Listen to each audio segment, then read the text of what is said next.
Waalaikumsalam.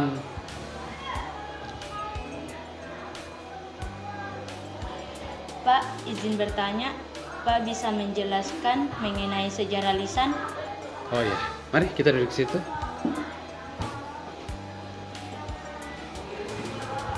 Budaya tradisi lisan sudah diturunkan dari masa lalu oleh nenek moyang kalian. Cerita rakyat pada mulanya tidak dibuat untuk anak-anak.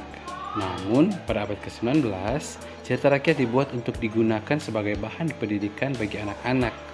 Seperti cerita Si Pitung dari Jakarta yang mengajarkan untuk kebaikan, tolong-menolong, dan berani.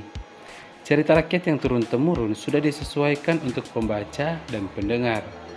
Cerita rakyat dapat diklasifikasikan menjadi 3 jenis, yaitu mitos, legenda, dan dongeng.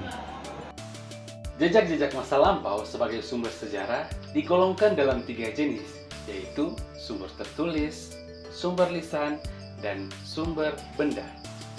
Sumber tertulis diantaranya prasasti, silsilah keluarga atau dokumen tertulis, surat kabar, buku harian, piagam, babat, dokumen, biografi, jurnal, surat, laporan, notulen rapat, dan sebagainya.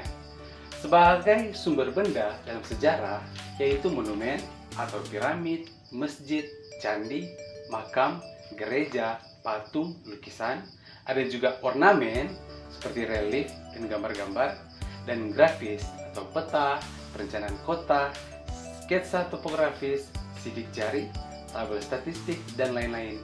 Dan yang terakhir adalah fonografis atau rekaman suara. Sementara sumber lisan dapat dibedakan menjadi 2 jenis. Pertama, kesaksian lisan oleh pelaku yang terlibat secara langsung dalam peristiwa sejarah atau disebut dengan oral history. Pada saat melakukan wawancara dengan saksi sejarah, direkam dan ditranskripsikan ke dalam kertas. Sumber lisan yang kedua berupa tradisi lisan atau oral tradition. Misalnya mitos, legenda, dongeng, dan cerita rakyat. Tradisi lisan lebih sulit untuk dianalisis oleh seorang sejarawan karena perlu menangkap kenyataan di belakang ceritanya yang didukung dokumen seperti arsip atau buku. Nah, mitos adalah cerita yang dianggap benar terjadi dan suci oleh masyarakat pemilik cerita tersebut. Legenda merupakan cerita rakyat zaman dahulu yang dianggap benar-benar terjadi oleh pemilik cerita. Dan dongeng merupakan prosa yang dianggap tidak benar-benar terjadi oleh yang memiliki cerita. Isi dongeng kebanyakan penuh dengan khayalan. Melalui cerita rakyat nenek moyang, kalian menjawab berbagai pertanyaan yang muncul dari anak-anak mereka atau cucu-cucu mereka. Seperti contoh, ketika sudah malam, anak-anak tidak diperbolehkan bermain di luar rumah karena akan diculik oleh hantu. Penjelasan ilmiahnya adalah ketika malam dan suasana gelap, maka anak-anak akan kesulitan untuk melihat keadaan sekitar. Anak-anak yang bermain dikhawatirkan akan mengalami kecelakaan atau kehilangan arah untuk pulang.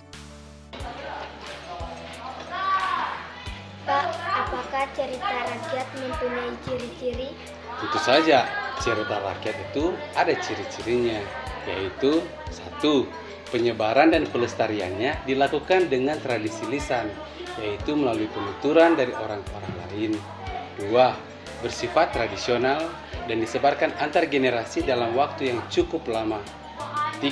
Cerita rakyat itu ada dengan versi-versi dan perbedaan dari setiap daerah, sehingga menjadi berbeda alur dari ceritanya satu sama lain.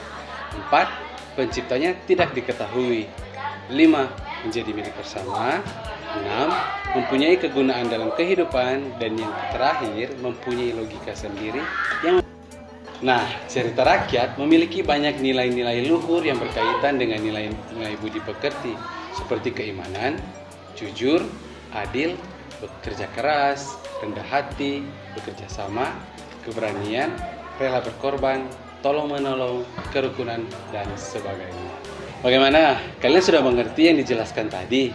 Iya Pak, kami sudah mengerti. Terima kasih Pak. Sama-sama. Assalamualaikum. Waalaikumsalam.